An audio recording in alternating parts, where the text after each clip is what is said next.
Welcome everyone to the Wellbeing Pod.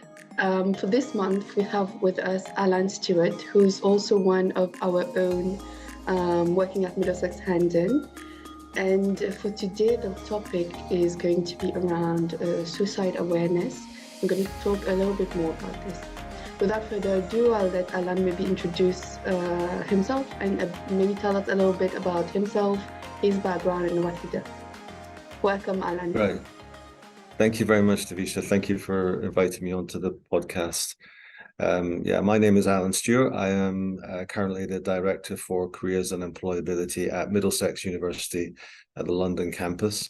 I've been here around 7 years, I think, seen quite a few changes, but I enjoy my role. It's very much around supporting students transition from their study, into a successful, a job or transition into the world of work. And I have a great team that I work with of advisors and support staff here at Hendon. So it's a real pleasure to do what I do. On top of your experience at Middlesex, you're also the founder of the Calzy Foundation. Would you tell us a little bit about that? Of course, no, thank you. So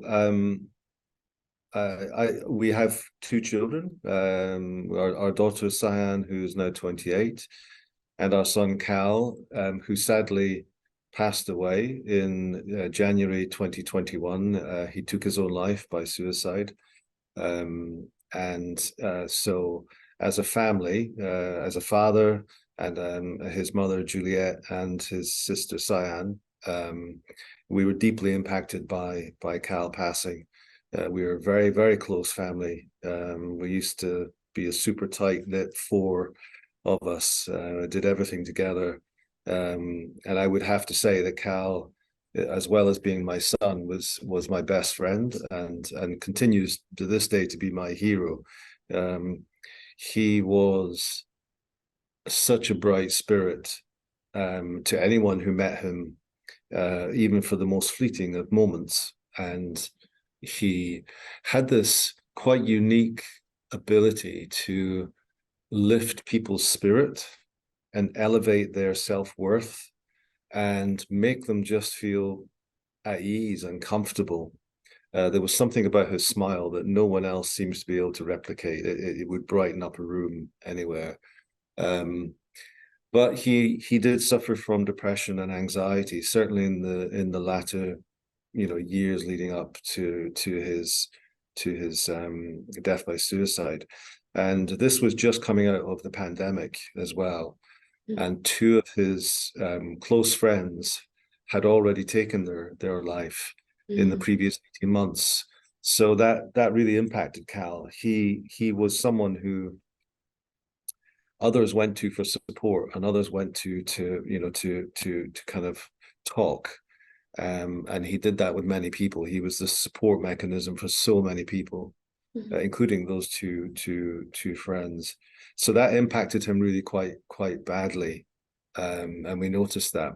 We would talk openly about depression and anxiety with Cal. We were, as I say, very, very close family. We hugged a lot. If we were saying goodnight, we would always end the day and start the day with hugs as a family, even though he was a male 6'2", 21-year-old, 23-year-old actually. So conversation between us was actually very open. But mental health and mental illness, I guess, mental health illness can be really kind of very profound, and it can come up very, very quickly and lead people into a very dark place. And as much as we worked with Cal in the moments where he was feeling really quite isolated and in a kind of a bad place, on that day, on the 7th of January in 2021, the illness got the better of him, and he took his own life. So, as a family, as I say, close family, we were, pained and really badly impacted by it. but there was something that we felt we needed to do. And what became apparent is when his peer group, he had a big, his friendship group from all different backgrounds, from work, from school, from college, etc. He was a musician. He loved DJing. He was an artist, so he had a really great kind of circle of peers. But when they reached out to us, when Cal passed, and then we reached out to them, in the conversations we had with them, it was actually became really clear that his generation, his peer group, really struggled to know how to talk about mental health, about their own mental health, about the struggles they were going through, again, coming out of the pandemic and the isolation that kind of dictated, but also how they would support each other in times of crisis. Cal's death as an example of that. And it was something that they really struggled with, and they tended to kind of retreat back into their own space. And so when we talked more to them, and they became more, able to talk themselves about it, became clear that what was missing was a more accessible way for young people to talk to each other, a peer-to-peer kind of support mechanism. Because we would give Cal numbers, helpline numbers, that were available. And there are lots of them. But he would push back and say, well, but they're not going to work. And that was normally because he didn't necessarily believe that the people who were operating those helplines necessarily would understand his trauma and his kind of own crisis at that time. Not that there's anything wrong. These helplines provide fantastic support. But for young people, we have found that they sometimes feel a growing need to talk to people of their own age group, their own peer group, who they feel will understand what they're going through. And we know it's well documented that young people are facing huge pressures these days about, opportunities. What do they do? What work do they do? The pressure of social media, the pressure of having this, this kind of vision of success that is compounded through social media, that they're they can't sometimes just get a step away from it. It's there, your measure of success is this, and that's not attainable for so many people. So social media does impact very quite significantly badly on young people. So with those discussions and with our own compelling need to do something to remind the world of Cal and to keep his legacy alive effectively, we set up a community interest company, somewhat like a charity, called the Calzy Foundation. And that has developed over the last couple of years to really campaign on 2 or 3 fronts. The main one at the moment is that we are calling on the UK government to establish a distinct 3-digit mental health emergency number. That number would act in a similar way as we have here in the UK of 999 for emergencies, or 111 for non-emergencies. But we believe that we need a distinct 3-digit number for mental health emergencies. The statistics around mental health and the number of calls that go through to 999 or 111, which are not appropriate for those services and should be dealt in a different way, is actually quite staggering. So we're campaigning for this distinct 3-digit number in the UK. That's our main campaign at the moment. And we're about to lodge a petition and a huge campaign through Mental Health Awareness Week in the middle of May in the UK. And we're working with MPs in the government to progress that call. We're also just really running campaigns that look to take away the stigma about talking about mental health and about talking about suicide. And I'm acutely aware of what suicide, the term, means from a global perspective, and how it's sensitive as a word and as an act. We fully are aware of that. But mental health doesn't recognize borders. It doesn't recognize government legislation. Mental health is something that someone goes through, and we are increasingly wanting to open the dialogue around mental health so that people understand that mental health is a disease. It's a disease of the mind that can take hold and really kind of severely impact the cognitive abilities of the mind to a point where someone will adopt that permanent solution to what may be a temporary problem, i.e. take their own life, suicide. So we need to work to destigmatize the term suicide and destigmatize the issue around feeling that you can talk about your mental health and your mental health issues or traumas or crises. We talk about cancer now globally, where we didn't 15, 20 years ago. It was still, it was that thing that we didn't talk about, the big C. Now we talk about cancer very openly. We need to get to a point where we talk about mental health and suicide as a fatal result of mental health issues. We need to be able to talk about that, because that's how we will better re-educate people and better prepare people for the fact that they will, either themselves or someone close to them, whether that's a family or a friend or a colleague, will suffer mental health issues. They will suffer disharmony of the mind in whatever way that might be, from depression and anxiety to body dysmorphia to intentions or thoughts of self-harming, or just one day just feeling a little bit rubbish. But we have to understand that how our mind works is so complex. It plays such a huge part in how we just exist, and it's not exclusive to it disharmonies of the mind being termed as a disease. So the Calzy Foundation is, in a kind of, to sum that up, the Calzy Foundation, it has taken our pain and the legacy that we feel we want to take forward from losing Cal, the quite strong and obvious and, you know, profound voice of young people that they need a better way to talk about mental health and suicide, and to do some practical things that will maybe, you know, open up that discussion. Yeah.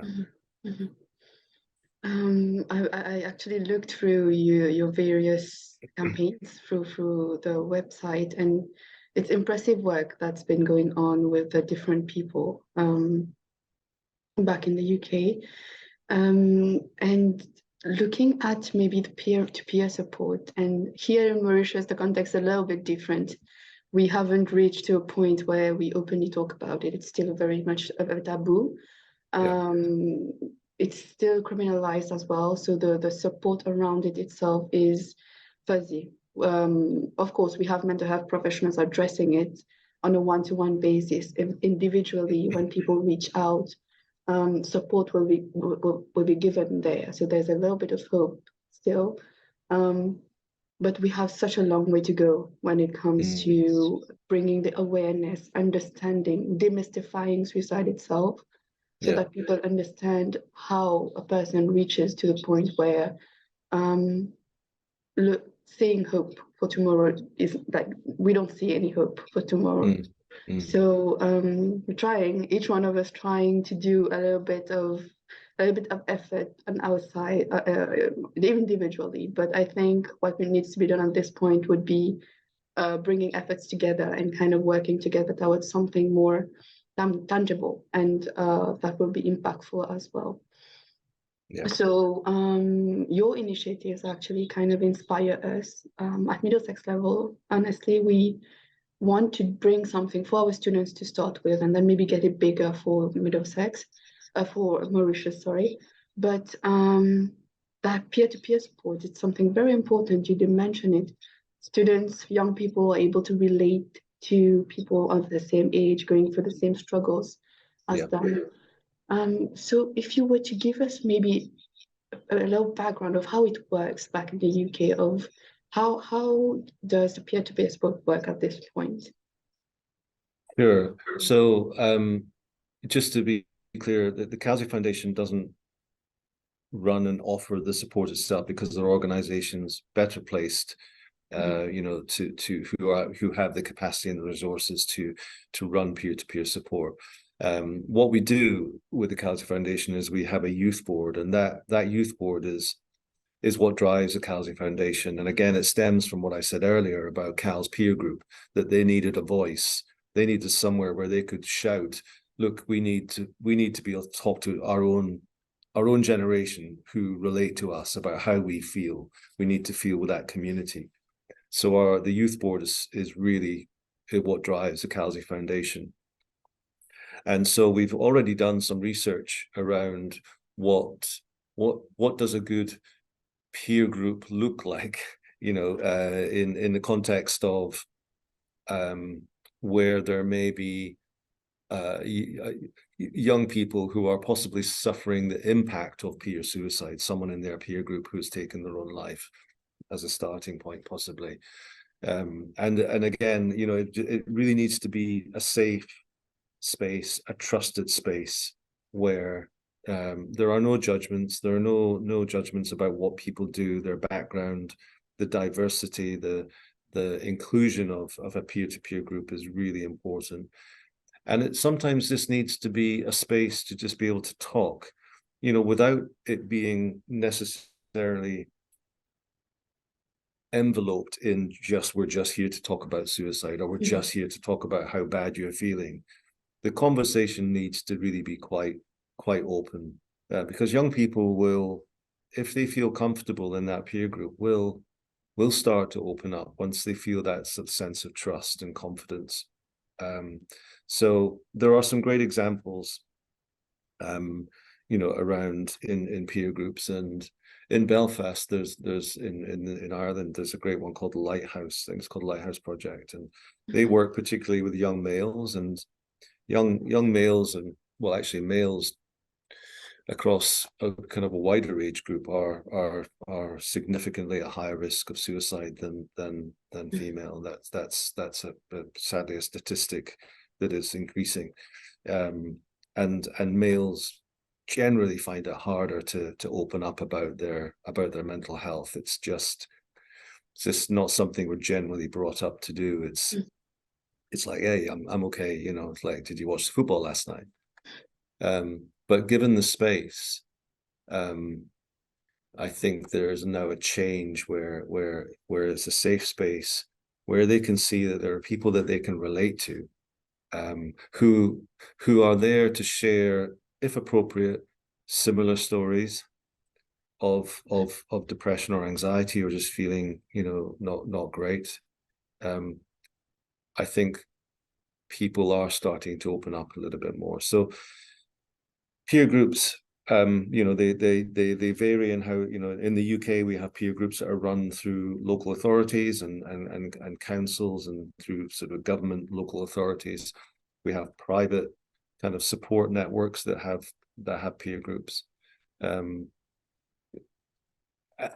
you know, we have I guess informal peer groups where sometimes it's just getting young people together, in the case of Cal's peer group, just to have a safe space to talk. And that's what we do with our youth board. We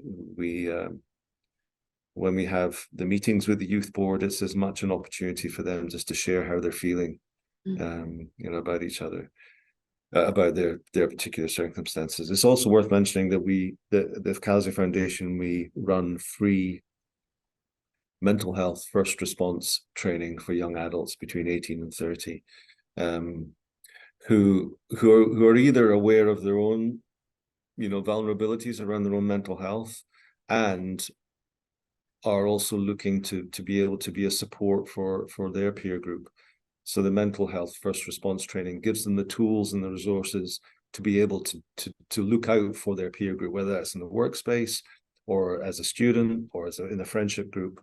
And it's a fantastic short course that can then lead to a fully accredited, globally accredited certificate in mental health first aid responding. It provides really great resources and support and the right words and the right way of approaching someone who may be opening up to you that they are not in a great place. So the people who come through the mental health first response training with the Calzy Foundation, we open up that as a peer group for people to share their thoughts and as a kind of a forum as well. That's really impressive, actually. Awesome way to get people to talk to each other.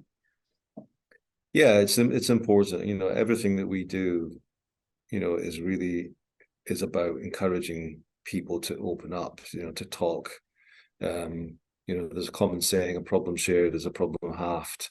We know that from our own painful experience, and as I mentioned earlier, we were very open with Cal. Depression and mental health and anxiety is not something that we kind of put under the carpet. We would talk about it, but we know that at some point, if Cal had found that day or that evening the right way to open up, to connect with someone, whether it was through a mental health emergency number or whether it was just someone at the end of the phone saying, "I'm not feeling great, can I talk?" That could possibly have saved his life. And for us, we've seen with his peer group, as they started to come out of their isolation and out of their shell following Cal's death, and felt able to talk to us and also the other peers and friends in his group, that it's literally transformed their lives, because it's like they can take a breath. It's like, finally, I can let someone else know how I'm feeling.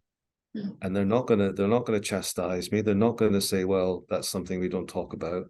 They're gonna say, "Well, you know what? I felt exactly the same." And when you connect with someone like that, it's hugely supportive. Yeah, liberating. Yeah, exactly. And it's those conversations that we need to encourage, not just in the UK, and we need to be globally thinking about how do we destigmatize mental health issues and suicide in particular with young people. Definitely agree. I think there's a cultural aspect of it as well that comes into play, though. Yeah, of course.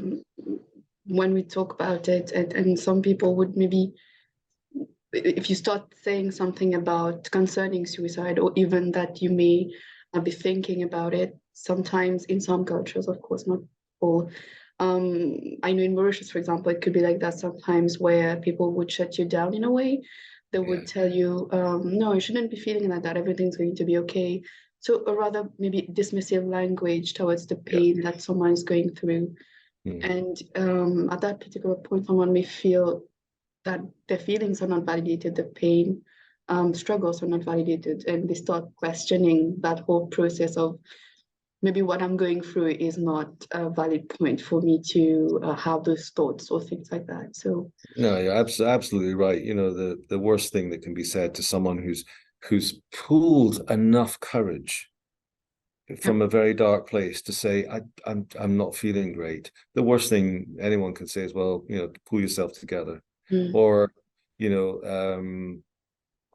don't talk about it.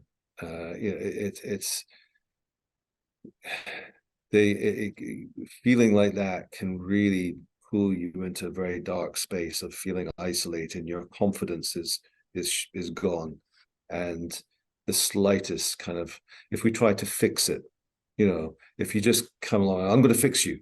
That's not going. It's not going to work. Sometimes in those dark spaces, they're not looking to be fixed. They're looking for someone, and this might sound a little strange, but they're looking for someone to just come down into their dark space for a few moments and hold their hand and just listen and just be with them and just empathize. You know, Exactly. It's not about fixing things. It's about being there and acknowledging the pain as well. Exactly. Yeah. And about the hope. You know, you mentioned hope, and yes, but again, in those moments, even when you say, but there is hope, you know, there are numbers you can call, or there is support. That's the next step on. You know, the first step sometimes is just acknowledging where they are and what they're going through. And you know, if I and the same with Cal's sister Cyan and his mum Jules. And if you ask any of the three of us what we wish we'd done on the day that Cal went, and we, you know, he went up to the shops like he would normally go in the evening to get something, and it's normally a 5 minute, and we didn't think anything of it. It's like, you know, we hugged. Oh yeah, Cal's going to shop. Yeah, hug. We'll see you in a minute. Love you, Cal. But you know, went to shops, and didn't come back. You know, if we look back now and think, yeah, he wasn't in a great space that day. Each one of us would just want to sit down with him and hold his hand and say, I'm here. I'm here to listen if you want to talk. You know, that might have been enough. I cannot even begin to imagine the process afterwards of well, what goes on in your minds. I guess thinking through that day and thinking through what happened. Yeah, it's hard, you know, and we've obviously through the foundation, we've connected with lots of, you know, families who have gone through the same. Cyan, his sisters, connected with sibling groups who have gone through and lost a sibling, a brother or a sister. And you know, as a parent, there's you know, there's nothing worse, you know, and as much as people say you shouldn't feel guilty, we will always have that, because it's just your parental responsibility beyond anything else, is to ensure the safety and health of your child. And as I say, you know, Cal and I, we were super close. We did some great things together, you know, little holidays and music stuff. And but I missed something a little bit deeper that he was going through. We all missed it. And so you always have that, what if, I wish I just stopped at that point and just sat down, or what if we'd said this, or what if we'd noticed that. So it's, you know, it does become you think about it every day. You know, you think about Cal every day in great ways as well. I think about his smile and his, you know, his laughter and everything. If, you know, just going on to one of the other campaigns, if you're happy for me to talk about the hashtag 1K 1 call, you know, so this is a campaign. It started actually when Cal left us. Unfortunately, due to the circumstances, we weren't able to recover Cal for about 5 weeks after he left us. I won't go into details, but in that time, we all had to do something to help us process what was happening within our family. And for me, I used to go running in the evening, and it was in the middle of winter, and it was normally raining or snowing, but I just went running in the evening with music that Cal and I used to listen to. And I used to do the 4 or 5K every evening, just for my own mental health, as a kind of a release. And I would run. I did it particularly in the dark, because every time I ran, I would just be crying. I was crying and listening to the music, thinking about Cal. So through that, I started to think about, this is actually really helping me. And so last year we established something called the hashtag 1K 1 call. So up until Cal's birthday, which is the 20th of July, last year I was running, he would have been 25 last year. So I ran 25K every week for 25 weeks. And then on the day, we reached out to as many people as possible on that 20th of July, which would have been his birthday, to just do 1K. Like you could run, you could cycle, you could swim, you could dance, you could even drive. It didn't really matter. But the more important thing was that you took the time to make one call to someone, a friendship group, a friend, a family member, a neighbor, a colleague, and just check in with them. How are you? You know, how are you really? You know, check in and see how they are. It wasn't about fundraising. It was just about raising awareness. So it was great. And we got people running all over the world or you know, connecting with that all over the world. So this year we're doing it again. And and we're doing it in partnership with the university as a kind of a launch. So on the 17th of May, we're launching the 1K, one call campaign, which again will kind of aim towards the 20th of July, which would be Cal's 26th birthday. But on the 17th of May, we've got lots of colleagues from the London campus going for a 1K walk around the campus. And I'm going to be asking them all to make one call to someone, whether that's a family member, or a colleague, or a student, or, you know. So it's open to staff and students in Middlesex on the 17th of May. And Mauritius and Dubai are going to be participating in that, which is fantastic. And then that will be the launch of the 1K one call campaign again for the 20th of July. So you have two opportunities to do 1K on the 17th of May and on the 20th of July and make those calls. The more important thing is the call. You know, if we want anyone to do anything on the 17th of May or the 20th of July or at any time, you know, is we all know someone that we know is struggling a little bit. And just picking up the phone or getting them to sit down and say, how are you? How are you out of 10? You know, that's what we want to do. So the 1K one call, as far as Middlesex University, is on the 17th of May. Please encourage anyone to join in. We'll be doing it in London from between 12 and 1. And anyone can join in. I think we're going to stream it live as well. So for colleagues to see. But any other details, you know, just obviously head over to the Calzy Foundation web pages and you'll see what we're doing there. Awesome. We'll actually, if students will be listening to this in May, they would actually be participating probably in the 1K one call that we're going to do on campus as well. Here in Mauritius, we might do it before, so probably when this comes out, it's going to be, we will already be having done the 1K one call. But again, here as well, we want to bring awareness, using this event to bring the awareness to talking about it, calling that one person, getting maybe into the habit of asking, how are you, in a less automatic way. And like you said, that concept of how are you out of 10 is amazing. It's such a clever thing, you know, and because what it does, if you don't mind me interrupting, I'm really sorry, but what it does, especially for males, you know, and it's so clever. 6 words can save a life. How are you out of 10? And what it does is it forces the person being asked to consider a number. Like, oh, okay, I kind of feel like I feel like an 8 today. I'm feeling kind of quite good. I feel like an 8. Or kind of maybe like 5 or something. Then it forces the person who asked to say, that's interesting. You know, what makes you feel an 8? Or, wow, you're feeling only a 4 or 5. Last week you were feeling like a 7. What's happened? So it stimulates the conversation, because what normally happens is we'll go, hey, Davisha, how are you doing? And I'm already thinking about what we're going to talk about afterwards. You know, we bypass it. It's like it just kind of falls from our lips. How are you? And we don't really spend enough time on that, you know. So 6 words, how are you out of 10? It's such a clever way of just getting that conversation started.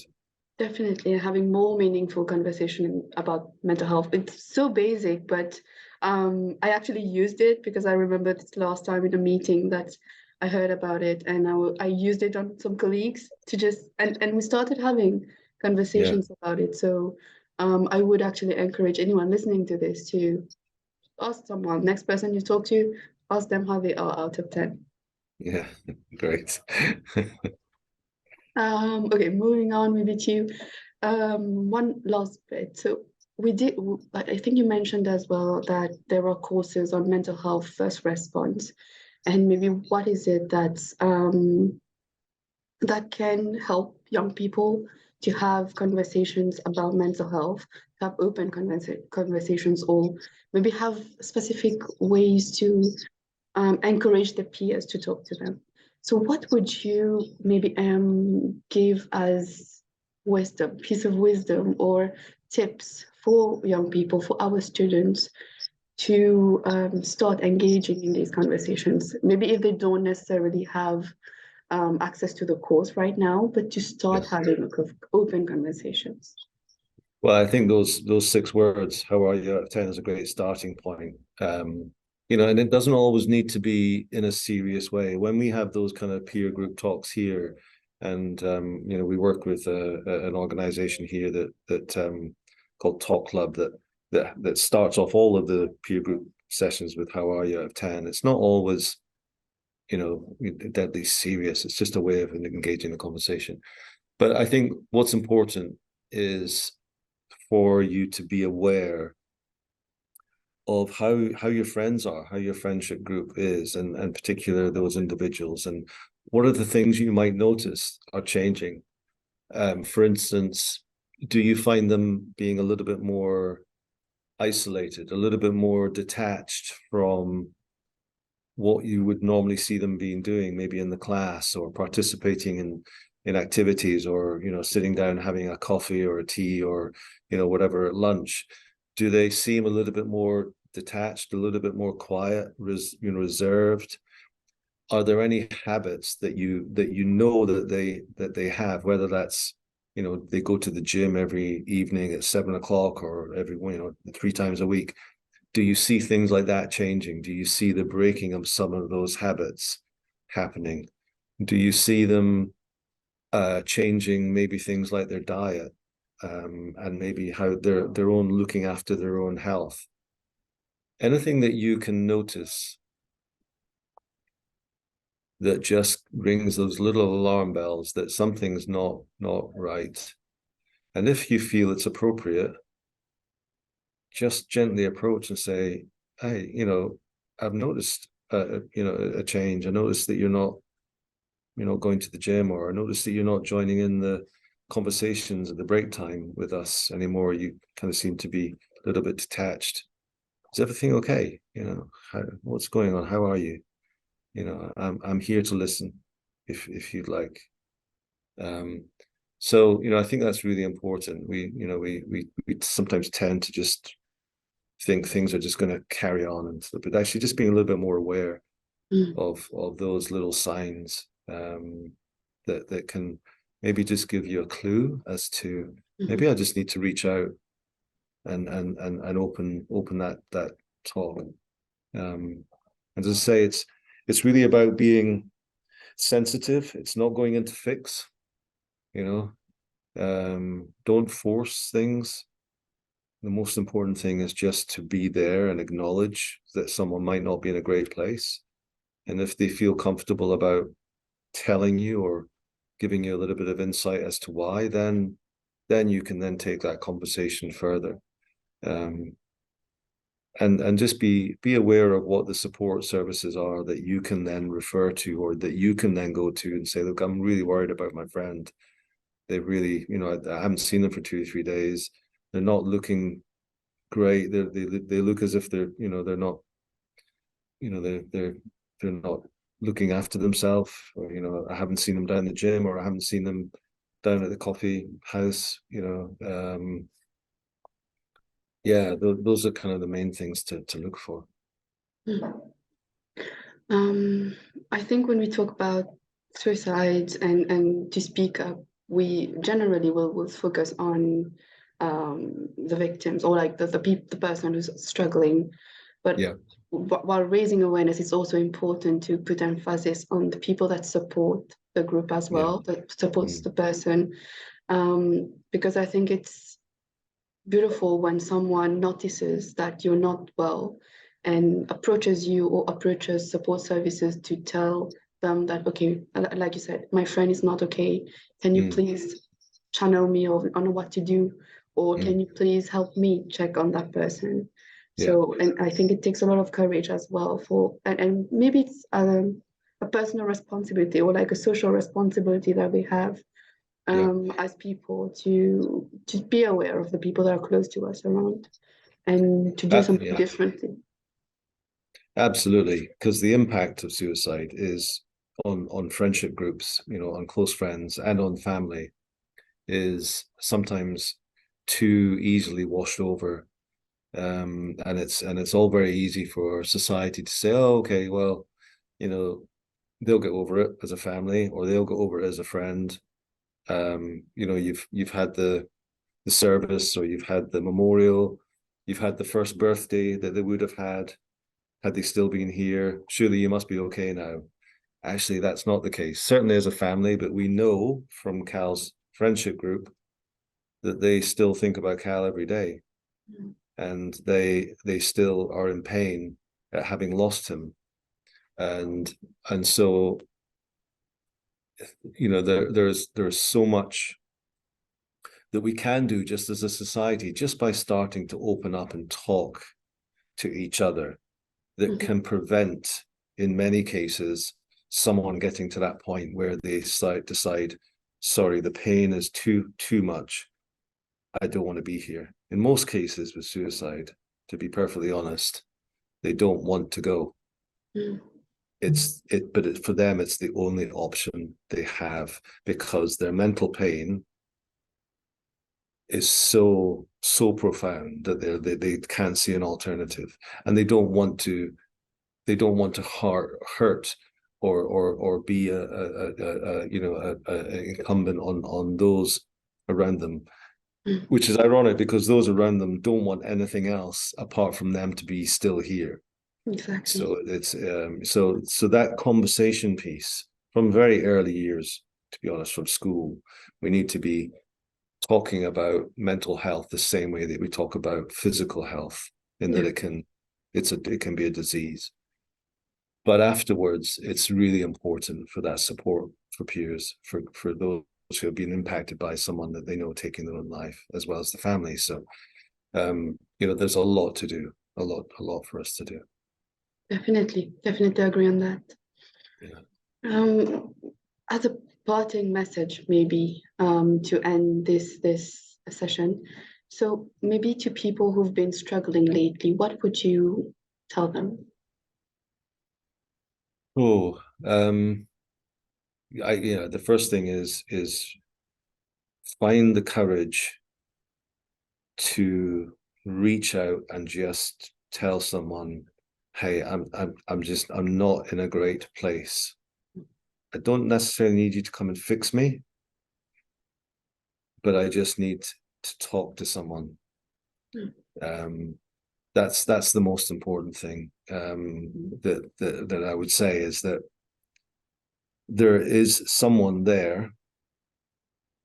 However dark your space is at the moment, there is someone there who is desperate to help you, whether that's a friend or a family member or a support helpline.